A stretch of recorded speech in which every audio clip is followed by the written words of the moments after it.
സുഹൃത്തുക്കളെ, ഞാൻ ജർമ്മനിയിലെ ഉപ്പർട്ടാൾ എന്ന് പറയുന്ന നഗരത്തിലാണ്. ഇത് എംഗൽസിന്റെ ജന്മദേശമാണ്. അതുകൊണ്ട് നാട്ടിൽ കുറച്ച് ആളുകൾക്കെങ്കിലും അറിയാമായിരിക്കും. പക്ഷേ ഞാനിന്ന് കാണിക്കാൻ പോകുന്നത് ഇവിടുത്തെ പ്രാധാന്യമുള്ള റെയിൽവേ ആണ്. സാധാരണഗതിയിൽ റെയിൽപാളത്തിന്റെ മുകളിലൂടെയാണല്ലോ ട്രെയിൻ പോകുന്നത്. ഇവിടെ അങ്ങനെയല്ല, റെയിൽപാളത്തിന്റെ അടിയിലൂടെയാണ്. നമ്മൾ മുകളിൽ കാണുന്നതാണ് റെയിൽവേ ലൈൻ. അത് രണ്ട് സൈഡിലുള്ള ഈ തൂണിലൂടെ ഉറപ്പിച്ചിരിക്കുന്നു. ട്രെയിൻ അതിൽ ഹുക്ക് ചെയ്ത് തൂക്കിയിട്ടിരിക്കുകയാണ്. നമ്മൾ ട്രെയിനിന്റെ അകത്ത് നിൽക്കുമ്പോൾ അത് കാണിച്ചു തരാനായിട്ട് സാധിക്കില്ല. പാളത്തിലേക്ക് വരുമ്പോൾ നാച്ചുറലി പാളത്തിന്റെ ലെവലിൽ നമുക്ക് സാധാരണ കയറി ഇറങ്ങുകയും ചെയ്യാം. പക്ഷേ താഴെ ട്രാക്ക് ഇല്ല എന്നുള്ളതാണ് നമ്മൾ ശ്രദ്ധിക്കേണ്ടത്.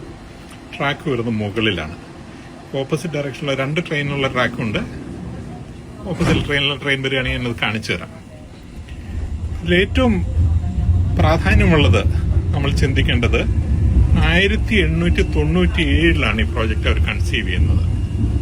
130ഓളം വർഷങ്ങൾക്ക് മുമ്പ് 1901 അത് ഇംപ്ലിമെന്റ് ചെയ്തു. ഒരു ചെറിയ ഗ്രാമം എന്ന് വേണമെങ്കിൽ, ഒരു മുനിസിപ്പാലിറ്റി എന്ന് വേണമെങ്കിൽ പറയാം. അതായിരുന്നു അന്ന് ഉപ്പർട്ടാൽ. അന്ന് 15 മില്യൺ ഗോൾഡ് മാർക്കാണ് ഇതിന് ചെലവാക്കിയതെന്നാണ് പറയുന്നത്. ഇന്നത്തെ ആകുമ്പോൾ $1 ബില്യൺ മുകളിൽ വരും.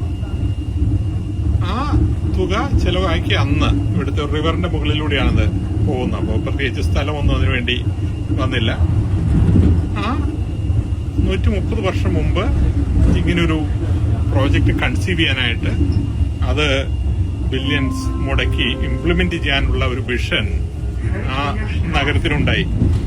ഇന്ന് ഇത് നഗരത്തിലെ പൊതുഗതാഗതം മാത്രമല്ല, ഒരു വലിയ ടൂറിസ്റ്റ് ആകർഷണം കൂടിയാണ്. ഒരു വർഷം 30 മില്യൺ എന്തോ ടൂറിസ്റ്റുകളാണ്, പാസഞ്ചേഴ്സാണ് ഇതിലൂടെ സഞ്ചരിക്കുന്നതെന്നാണ് പറയുന്നത്.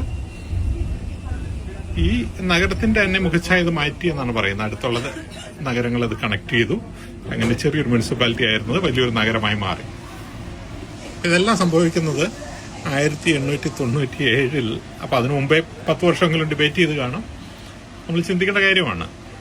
നമ്മൾ 2025 ഇന്നും കേരളയിൽ വരുമോ പോകുമോ എന്നൊക്കെ ഡിസ്കസ് ചെയ്യുന്നതിന് 130 വർഷം മുമ്പ് ലോകത്ത് മറ്റ് സ്ഥലങ്ങളിൽ ആളുകൾ ഏത് തരത്തിലാണ് പ്രോജക്റ്റുകൾ കൺസീവ് ചെയ്തിരുന്നത്, ഇംപ്ലിമെന്റ് ചെയ്തിരുന്നത്, എങ്ങനെയാണ് നഗരത്തിന്റെ മുഖച്ഛായ മാറ്റിയത്, എക്കോണമിയെ റീബിൽഡ് ചെയ്ത്, ഇതെല്ലാം നമ്മൾ ആലോചിക്കേണ്ടതാണ്.